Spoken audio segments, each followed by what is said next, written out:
જૂન 2013ની વાત છે, જ્યારે ગોવામાં બીજેપી કાર્યકારિણી બેઠક થઈ રહી હતી. તે સમયે પાર્ટી અધ્યક્ષ રાજનાથ સિંહે ગુજરાતના તત્કાલીન મુખ્યમંત્રી નરેન્દ્ર મોદીને 2014 ચૂંટણી અભિયાન સમિતિના અધ્યક્ષ બનાવ્યા હતા.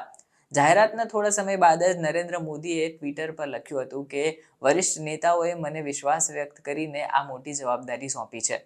અમે કોંગ્રેસ મુક્ત ભારત નિર્માણ બનાવવામાં કોઈ પણ બાંધછોડ નહીં કરીએ. તમારા સમર્થન અને આશીર્વાદથી અમે મને જે જવાબદારી મળી છે એના બદલ હું બધાનો ધન્યવાદ કરું છું.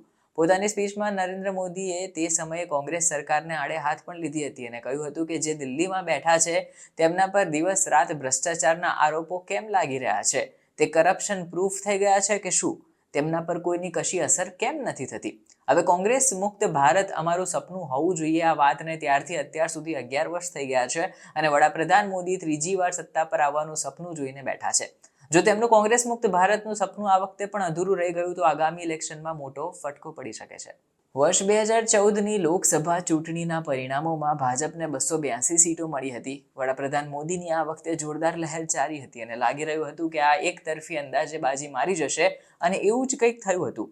આ જે તોફાન આવ્યું એમાં કોંગ્રેસ 44 બેઠકો પર આવી ગઈ હતી અને એટલું જ નહીં, અત્યાર સુધી પહેલીવાર લોકસભામાં મુખ્ય વિપક્ષી પાર્ટીનો દરજ્જો પણ તેને ખોઈ દીધો હતો. આની પહેલા વર્ષ 2009ની લોકસભા ચૂંટણીમાં કોંગ્રેસે 206 બેઠકો જીતી અને સહયોગીઓ સાથે સરકાર બનાવી હતી. એટલે કે તેની જે હાલત હતી એ ત્યારથી જ એકદમ ખસ્ત થઈ ગઈ હતી, પસ્ત થઈ ગઈ હતી. વર્ષ 2019ની લોકસભા ચૂંટણીની વાત કરીએ તો આ દરમિયાન વડાપ્રધાન મોદીએ ઘણી બધી રેલીઓ કરી અને સમગ્ર ચૂંટણી પ્રચાર દરમિયાન તેમણે કોંગ્રેસના પરિવારવાદ ઉપર જોરદાર નિશાન સાધ્યું હતું. ત્યાર પછી પણ ભારત કોંગ્રેસ મુક્ત નહોતું થયું. આ ચૂંટણીમાં ભાજપે બમ્પર જીત મેળવી અને 303 સીટો જીતી લીધી હતી. ઉલ્લેખનીય છે કે કોંગ્રેસ હવે 2014ની ચૂંટણી દરમિયાન 52 બેઠકો જીતી લીધી હતી અને આ ચૂંટણીમાં કોંગ્રેસના નેતા રાહુલ ગાંધીએ સારી એવી મહેનત કરી હતી, પરંતુ તે વધારે સીટથી બઢત નહોતી હાંસલ કરી શક્યા. ઉલ્લેખનીય છે કે આ જે ચૂંટણી હતી તેની વાત કરીએ એમાં પણ કોંગ્રેસ જે હતું તે બેકફૂટ પર જ હતું. હવે આ વખતે કોંગ્રેસ 100 પાર અને મોદીના નારાને તવજ્જો એવું પણ ચાલ્યું હતું. 2024ની સામાન્ય ચૂંટણીમાં પરિણામોના વલણ જોવા મળી રહ્યા છે. આના અનુસાર કોંગ્રેસ આ વખતે 100નો આંકડો પાર કરતી નજરે પડી શકે છે. વડાપ્રધાન મોદીએ પોતાની રેલીઓમાં ફરીથી આ વખતે પણ કોંગ્રેસ પર નિશાન સાધ્યું હતું અને પરિવારવાદનો જ આરોપ લગાવ્યો હતો.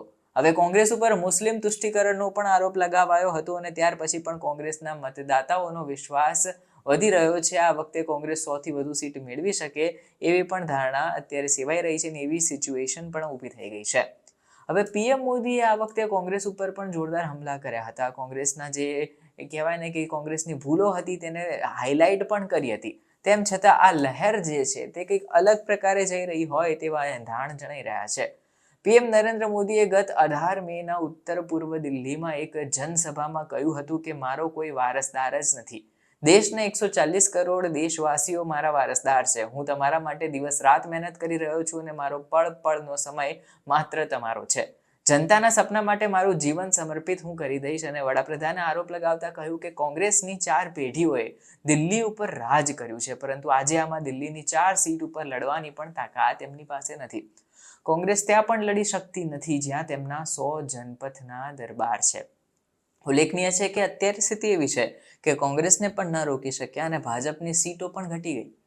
એક્ઝિટ પોલમાં કહેવામાં આવ્યું હતું કે વડાપ્રધાન નરેન્દ્ર મોદીની લહેર જોરદાર ચાલી છે. ત્રીજી વાર તે લોકો હેટ્રિક મારવા જઈ રહ્યા છે. પણ હવે 13 એક્ઝિટ પોલના પોલ ઓફ પોલ્સમાં એનડીએને 365 એ વખતે જણાવવામાં આવી હતી એક્ઝિટ પોલમાં, અને ઇન્ડિયા અલાયન્સને 145 સીટો મળવાનું અનુમાન લગાવાયું હતું. પોલ્સમાં આ વખતે ભાજપને એવું કહેતા જણાવવામાં આવ્યા હતા કે 2019ની લોકસભા ચૂંટણીમાં મળેલી 303 સીટોથી પણ વધુ ભાજપને મળી શકે છે. જોકે અત્યારે આ વખતે ભાજપને પોતાના દમ ઉપર 272 સીટો મળતી પણ મુશ્કેલ જોવા મળી રહી છે. તેવામાં આગળ સમય જ બતાવશે કેવી પરિસ્થિતિ રહેશે અને ભવિષ્યમાં કેવી રીતે ભાજપ જે છે તે આ જે પડાવ છે તેને પાર કરશે.